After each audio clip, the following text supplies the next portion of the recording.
नमस्कार, जय हिंद, जय छत्तीसगढ़। मैं हूं नजरुल खान, एक बार फिर आप लोगों के सामने। आप सभी को बहुत बहुत बधाई। आज फिर हमारे छत्तीसगढ़ के छत्तीसगढ़िया मुख्यमंत्री जी ने एक नई इबारत लिखी है। छत्तीसगढ़ से इनको कोई भी व्यक्ति राज्यसभा में भेजने के लिए नहीं मिला, इसलिए इन्होंने बाहर से आयात किया है। यानी कि छत्तीसगढ़ियों को सिर्फ उनकी ड्यूटी है कि वो वोट दें और गोबर बिनें, और जितने बाहरी हैं वो सत्ता का मजा लें, सत्ता का सुख भोगें। यही काम किया है छत्तीसगढ़िया सरकार ने। और वो छत्तीसगढ़िया मुख्यमंत्री जो बार बार चीख चीख के कहता है कि मैं छत्तीसगढ़िया हूं और छत्तीसगढ़िया मुख्यमंत्री हूं, तो आप समझ लीजिए कि किस तरीके के छत्तीसगढ़िया हैं। आप इसको बताने की आवश्यकता नहीं है, इसको आप लोगों को खुद सोचना चाहिए। और मैं कांग्रेसी भाइयों से एक चीज़ पूछना चाहता हूँ। ये बार बार जो कहते हैं कि मोदी जी सब बेच दे रहे हैं, तो ये बताइए मोदी जी ने क्या बेचा है और किस देश को बेच दिया है। भिलाई स्टील प्लांट में, जो भिलाई स्टील प्लांट आप लोग देखते हैं, भिलाई के रहने वाले लोगों से मैं पूछता हूँ, जो भिलाई में भिलाई स्टील प्लांट है, आपको पता है उस भिलाई स्टील प्लांट को डाला गया है और डालने के बदले रूस ने 50 साल तक यहाँ जितना भी लोहा निकला ये उसको उठा ले गए। आप समझना इस चीज को। और एक बात बताता हूं मैं कि जितनी भी खदानें थी, चाहे वो सोने की खदानें हों, चाहे वो कोयले की खदानें हों, मैग्नीज की खदानें हों, ये सब को कांग्रेसियों ने निजी हाथों में दे दिया था देश की आज़ादी के वास्ते। और ये सिलसिला अभी तक जारी है, लेकिन उस पर किसी कांग्रेसी ने कोई बात नहीं की। इनको दिख रहा है मतलब ये करें, ये निजी हाथों में दें तो वो विकास कहलाता है। और अगर बीजेपी सरकार वो काम करती है तो बीजेपी सरकार जो है वो देश बेच रही है। तो इस तरीके के हरामीपना वाली जो ये बातें करते हैं, इस तरीके की घटिया मानसिकता वाली बातें करते हैं, तो सबसे पहले ये जाकर अपनी सोनिया दाई से ये पूछें कि इनके पूर्वजों ने जो हिंदुस्तान को गिरवी रखा, जो हिंदुस्तान को निजी हाथों में गिरवी रखा, बड़ी बड़ी जो जिससे देश की आर्थिक व्यवस्था और मजबूत हो सकती थी, उन सारी जगहों को, सारे खदानों को जो निजी हाथों में सौंपा, सिर्फ और सिर्फ अपने अधिकारियों को दलाली देने के लिए, अपने नेताओं को कमीशन खिलाने के लिए कि वो उससे हमेशा कमीशन खा सकें। इसलिए, मात्र इसलिए इन्होंने देश की बड़ी बड़ी खदानों को निजी हाथों में रखा। शिक्षा और स्वास्थ्य जैसे क्षेत्र में निजी निजी लोगों को दखल देने के लिए छूट दी वो थी कांग्रेस की सरकार ने। आप समझना, शिक्षा जो हमारा मौलिक अधिकार है, जो आज जगह जगह कुकुरमुत्तों की तरह प्राइवेट स्कूल खुल रहे हैं, अस्पताल खुल रहे हैं, ये कांग्रेस की देन है। क्योंकि कांग्रेस सरकार फेल हो चुकी थी, कांग्रेस सरकार लोगों को स्वास्थ्य नहीं दे पा रही थी, कांग्रेस सरकार लोगों को शिक्षा नहीं दे पा रही थी, इसलिए इन्होंने निजी हाथों में सौंप दिया कि आप शिक्षा दो, स्वास्थ्य दो, बदले में जितना मन चाहे उनको लूटो। लेकिन इन कांग्रेसियों को ये नहीं दिखता है। तो मैं आप लोगों से सबसे अपील करना चाहता हूं कि आप जरूर इस चीज को सोचें कि देश की आजादी के बाद कांग्रेस के द्वारा सत्ता में आते ही भ्रष्टाचार पर कोई कानून नहीं बनाया गया। इसलिए नहीं बनाया गया ताकि उनके बड़े बड़े अधिकारी, उनके मंत्री, उनके नेता जो हैं बड़े बड़े भ्रष्टाचार कर सकें और बड़े बड़े जितनी सरकारी संपत्तियां हैं उसको लूट सकें, उसको लूट नोच कर खा सकें।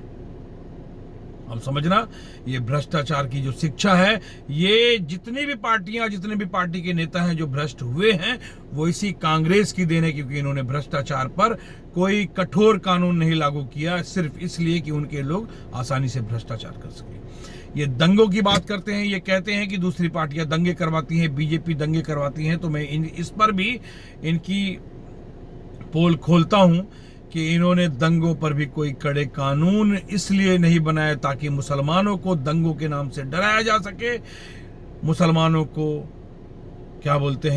हमेशा वोट बैंक बनाकर रखा जा सके। इसलिए इन्होंने किसी भी दंगे पर, दंगा करने या करवाने वाले को कोई फांसी की सजा, उम्र कैद की सजा नहीं रखी। तो ये है कांग्रेस की कथनी और करनी में फर्क। और मैं आप लोगों को एक बात पूछना चाहता हूं कि कांग्रेस एक परिवार की पार्टी है।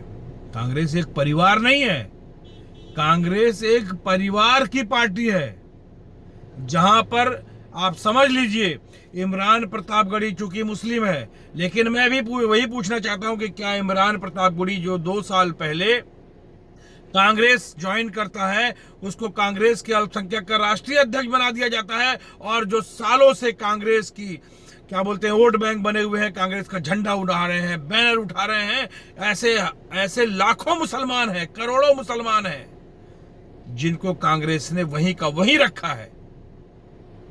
तो मतलब जो लोग कांग्रेस के लिए मुसलमान समर्पित है, उस मुसलमान को कांग्रेस में दरी उठाना है, दरी बिछाना है, झंडे लगाना है। और जो व्यक्ति जो है वो कांग्रेस में नहीं है, वो कांग्रेस में अगर वो थोड़ा सा नामचीन व्यक्ति है, उसका नाम है, उसको लोग जानते हैं, और वो कांग्रेस में आता है तो उसको सीधे राष्ट्रीय अध्यक्ष बनाया जाता है, वो भी अल्पसंख्यक का राष्ट्रीय अध्यक्ष। राहुल गांधी उसको खुद क्यों नहीं हटते? राहुल गांधी और सोनिया गांधी के अलावा कांग्रेस में कोई राष्ट्रीय अध्यक्ष क्यों नहीं बनता? क्या उस लायक कांग्रेस में और कोई नहीं है?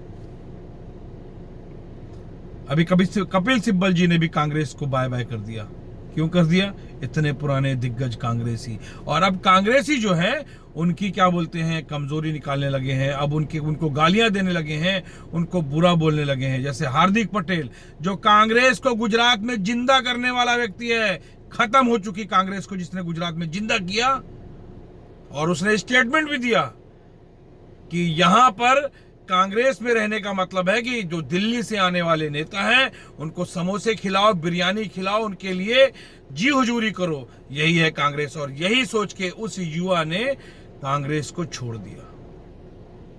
तो मेरी आप सबसे अपील है, कांग्रेस बीजेपी तो होते रहेगा, छत्तीसगढ़ में कांग्रेस की सरकार है और कांग्रेस की सरकार ने मुसलमानों के लिए ऐसा कुछ भी नहीं किया है कि मुसलमान बोल सके। एक मुसलमान मंत्री भी है छत्तीसगढ़ में कांग्रेस का, मोहम्मद अकबर, उसने भी मुसलमानों के लिए कुछ भी नहीं किया। यहां तक कि मुस्लिम वार्ड, भिलाई में एक मुस्लिम वार्ड होता था, उस वार्ड में मुसलमानों की तादाद काफी होती थी, लेकिन उस वार्ड में भी मुसलमानों को, उस वार्ड के 3 टुकड़े कर दिए गए और मुसलमानों को 3 टुकड़ों में बांट दिया हुआ। ये करने वाला बीजेपी का कोई नेता नहीं है, करने वाली बीजेपी की सरकार है। और जिस जिले में यह हुआ है उस जिले में मुस्लिम मंत्री, कांग्रेस का मुस्लिम मंत्री वहां का प्रभारी है।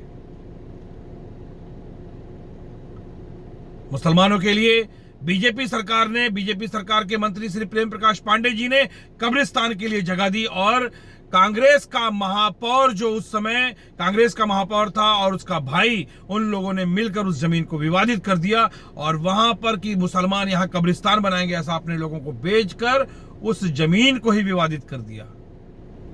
मुसलमान उसके खिलाफ भी एक आवाज नहीं बोलते, जबकि उल्टा उसकी चापलूसी करते हैं, उसकी जी हुजूरी करते हैं। तो मेरा कहना है, मुझ पर भी इसी कांग्रेस सरकार ने फर्जी केस लगाया, शराब का केस लगाकर मुझे जेल भेजा। और कांग्रेस दूसरों को बताती है कि बीजेपी जो है मुसलमानों के खिलाफ काम करती है, मुसलमानों को फंसाती है। मुझे तो बीजेपी ने नहीं फंसाया था। तो मतलब यह है कि बीजेपी सत्ता में आने के बाद अगर 2-4-10 मुसलमानों को फर्जी केस में इस तरीके से छत्तीसगढ़ में भी फंसाया जाएगा तो किसी मुस्लिम को तकलीफ नहीं होनी चाहिए। तो ठीक है, सरकार कांग्रेस की है। जब बीजेपी की सरकार आएगी 1.5 साल बाद, तब इन मुसलमानों से, इन कांग्रेसी मुसलमानों से ये पूछा जाएगा कि तुम्हारी सरकार ने मुसलमानों को 5 साल में क्या क्या दिया था, और अगर कुछ दिया था तो उसी के हिसाब से बीजेपी सरकार से भी कुछ मांगो। और नहीं दिया था, 99% वोट लेकर भी अगर कांग्रेस ने तुमको कुछ नहीं दिया तो 1% वोट लेकर बीजेपी तुमको कुछ भी नहीं देगी और तुम मांगने के हकदार भी नहीं हो।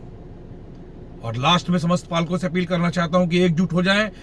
1.5 साल बाद छत्तीसगढ़ में चुनाव है। अगर आप अपने बच्चों की शिक्षा का भविष्य चाहते हैं, अपने परिवार के स्वास्थ्य चाहते हैं, अपने परिवार के लोगों का अच्छा स्वास्थ्य चाहते हैं, तो इस बार जो मुहिम चलाई जा रही है, जो मुद्दा चलाया जा रहा है कि शिक्षा और चिकित्सा पूरी तरीके से फ्री होगी, ऐसे विधायक को ही, ऐसे लोगों को ही विधायक बनाया जाएगा जिनके अंदर में ये गुदा हो, जिनके अंदर में ये दम हो कि शिक्षा और चिकित्सा को वो फ्री कर सके। ऐसे लोगों को ही वोट दीजिए। इसी के साथ मैं अपनी बात को यही खत्म करता हूं। जय हिंद, जय छत्तीसगढ़।